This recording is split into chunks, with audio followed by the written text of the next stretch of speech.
మరి అదే కాకుండా గ్రామంలో తన పుట్టి పెరిగినటువంటి గ్రామంలో మంచినీటికి సంబంధించి అక్కడ వాటర్ ప్లాంట్ ఏర్పాటు చేయడం, ఇటు చెప్పుకుంటా పోతే ఆయన విద్యా రంగానికి సంబంధించి కానీ సామాజిక రంగానికి సంబంధించి కానీ ఒక సేవాభావం. ఎందుకంటే ఈయన కంటే కోటీశ్వరులు ఎంతో మంది ఉండొచ్చు, కానీ ఎన్ని కోట్లు ఉన్నా కూడా ఎండ పెట్టుకుపోయేది లేదు. కానీ ఇచ్చే స్వభావం కలిగిన వ్యక్తులు ఈనాటి సమాజానికి అరుదుగా దొరుకుతారు. అందులో మన ప్రాంతానికి సంబంధించి మనకు సంబంధించిన వ్యక్తి కాకసాని మన వెంకటరెడ్డి గారు. కాబట్టి ఆయనకు రవీంద్ర భారతి హైదరాబాద్ లో రవీంద్ర భారతిలో డాక్టరేట్ అవార్డు కూడా ఇవ్వడం జరిగింది. డాక్టరేట్ అవార్డు అంటే మామూలుగా అందరికి ఆశామాషిగా ఇచ్చేది కాదు. ఒక సేవాభావంతో గుర్తించి నిజమా అబద్ధమా తెలుసుకున్న తర్వాతనే డాక్టరేట్ అవార్డు ఇస్తారు.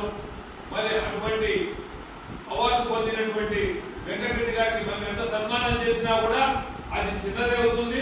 కానీ ప్రజలకు ఈనాడు సామాజిక మనకు ఎవరు చేసింది కూడా తెలియాలనే ఉద్దేశంతో ఆయన డాక్టరేట్ గౌరవం ఇచ్చినందుకు నేను ఈ మండలానికి సంబంధించిన వ్యక్తిగా ఆయనను సన్మానించాలనే ఉద్దేశంతో నేను ఈ కార్యక్రమాన్ని ఏర్పాటు చేయడం జరుగుతూ ఉంది. మన కృష్ణశారద డిగ్రీ కళాశాల మన విద్యార్థులు అందరూ కూడా ఈ రోజు ఈ కార్యక్రమంలో పాల్గొంటున్నందుకు, మరి ఈ కార్యక్రమాలను చూసి భవిష్యత్తులో కూడా మీరు కూడా ప్రయోజకులైన తర్వాత కొంత సమాజానికి సేవ చేసే కార్యక్రమాలు మీరు కూడా చేపట్టాలని చెప్పేసి కోరుకుంటూ సెలవు తీసుకుంటున్నాను. అందరికీ కూడా నా హృదయపూర్వక అభినందనలు.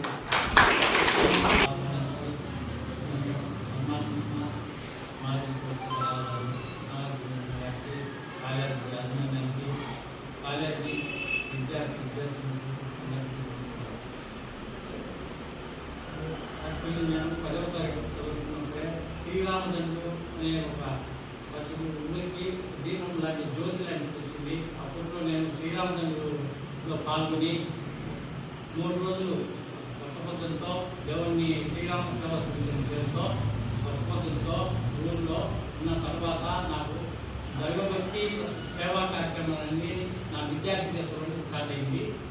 విద్యార్థి దశ ద్వారానే శ్రీరామ ఇంజన్ సింహం పేరుతో నేను 10వ తరగతి పాస్ అయిన తర్వాత గోవా వెళ్ళాను. గోవాలో అక్కడ ఉండి అక్కడి నుంచి ఊరు వచ్చినప్పుడల్లా టెంపుల్ విషయంలో ఊరి విషయంలో అవగాహనతో సేవ చేయాలని దృక్పథంతో నేను ఆర్టీలో జాయిన్ కాకముందు నుంచే శ్రీరామ విభజన సంఘం పేరు మీద ఊరిలో టెంపుల్ క్లీన్ చేసేవాళ్ళు లేకపోతే వాళ్ళకు నెల కొంత అమౌంట్ పంపిస్తూ ముస్లింస్ అక్కడ క్లీన్ చేయించేవాడిని. తర్వాత నేను ఈ సేవా దృక్పథం ఉండడం వల్ల దేవుడి దయ వల్ల అందరి ఆశీర్వాదంతో నా గవర్నమెంట్ జాబ్ ఒక